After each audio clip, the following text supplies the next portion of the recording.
Having founded Quilliam, my non-profit counter-extremism organisation, I'm aware of the generosity of wealthy donors. But even I was surprised to learn that only 1 in 10 of the UK's richest people, that's those worth £10 million or more, give anything to charity at all.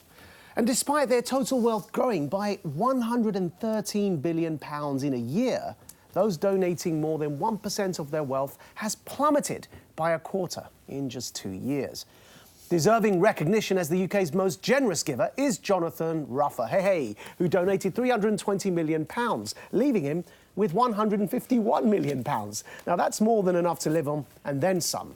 London has more billionaires than any city in the world, but some are now leaving due to fear of far-left tax hikes that may never be introduced. This is all a terrible indictment. The wealthy have a moral duty to give back. Rising inequality leaves the status quo unsustainable. Charitable giving can be one solution. But if these patterns continue, the far left backlash the wealthy fear, and that I do not encourage, may well become a self-fulfilling prophecy.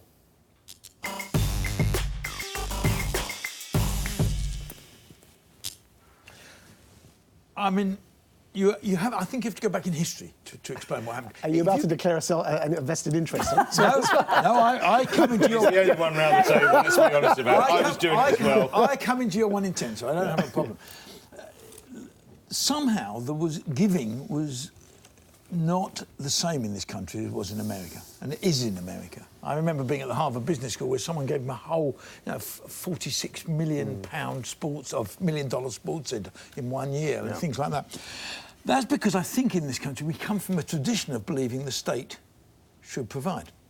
And I think we've been very slow to move away from that when the state wasn't providing for richer people to give more money.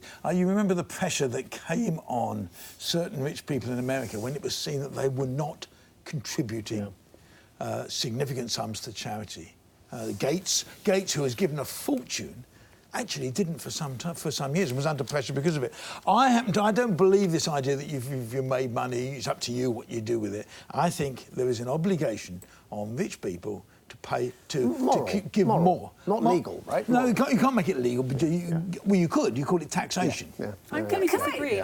Me too. I really disagree. I agree there is a moral obligation on the rich, but you're wrong, Greg, to say we should move away from the model where we expect the state to take care of it. No, I didn't say we should. I said we are. Well, we need to. That's what we need to focus on. Maajid, the problem with what you're saying, I mean, I think it's great when rich people give to charity, and even, I'm not by no means into the top. By the way, there are 18,000 people in the UK who are worth more than £10 million, which I didn't know. There's a lot of rich people. I'm pretty far from that, but I give money to charity, and I try to help charities, and I think we all should. I'm very uncomfortable with saying it should be compulsory, because that is shifting the emphasis away from what people with money should do, which is pay their taxes. We should pay taxes and make sure we have well-funded public services. And the problem with the emphasis on charity is that it's kind of a regressive step in a way, where you go back to people choosing what causes they think deserve to be supported. You get back to these ideas about the deserving poor. People will support things they find attractive. They're never going to support things that they find unattractive. And that is why we need public services to make sure that we have safety nets for everybody who needs it in society. And this is a very Republican idea. But even if you were to tax them, in America, the reason they give more to charity, they pay less tax, and they have an idea that you should choose who you want to help. Carole, if you had £10 million, right? If you had, say you were in that bracket of the 18,000, you had 10 million. I mean, would you give to charity? Of course I would, but I'm like Afra. I don't believe anyone should have a moral obligation to give. If you have 2 working kidneys, do you have a moral obligation to give one to someone who hasn't? If you have a spare room in your house, do you have a moral obligation to give it to... No, but listen to me. And you mentioned Bill Gates before. OK, so Bill Gates was vilified as a rich businessman before he started to give to charity. His wealth made him vilified, and he only suddenly became a good bloke. It only became when he started to give money away. But I think rich people... But isn't that right? No, well, no. Rich people give, they create jobs. So it's a higher form of philanthropy, if you like. Bill Gates has done more with the businesses he's created for people than he will ever do with his charitable work, because we experience his business every single day of our lives. We've got to be able to, Nick. We've got to be able to agree, surely, that charitable giving is a good deed, right? I mean, it's sounding like almost for a moment. I want to go, and you're only allowed to answer one or the other. I was struck by a report that Sky News did after the Sunday Times published its rich list, where the boss of Coutts, which is, to remind the viewers, that's the Queen's Bank, and supposedly I think you're meant to have $1 million liquid before you can get in, or whatever, says clients were more concerned about Jeremy Corbyn than Brexit. So I'm going to go round the table. Which concerns you more, Jeremy Corbyn in power or Brexit? You just say one of the two. Yeah. Do I really need to answer that? Brexit, obviously. Corbyn. He's one of the 80,000.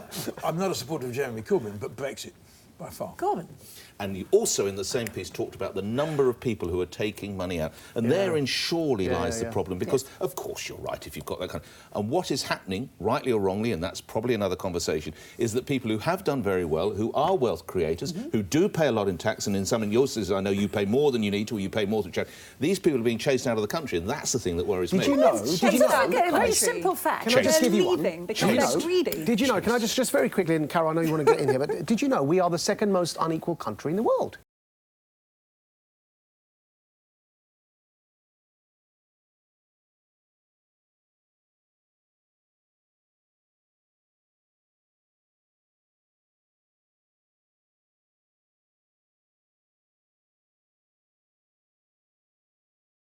But the Charities Aid Foundation said that 48% of people in this country believe that charities aren't trustworthy, which is maybe why everyone isn't giving. But the bottom line is, isn't it, surely, if wealthy people have worked very hard for their money, they should be entitled to do whatever they want to do with it. Yes, one would hope. Everyone works hard for their money, One would Carol. hope that they... Well, I hope you work hard for your money. Yes, but I'm So not that wasn't supporting really- it. One would hope I that don't they go would with give. that, you see. I think there is a moral obligation on people who have made money to support Give back. Charitable foundations. tax. And pay tax. too. Well, they do They're pay not- tax. you're not But the trouble is... It's easy to not pay tax. But I mean, this argument about... have to do both, right? This You have to argument be about rich to rich not pay people are tax. all going to flee. Yeah. Right? I've heard that argument all my life. When tax rates were 70, 80%, rich people were all going to flee.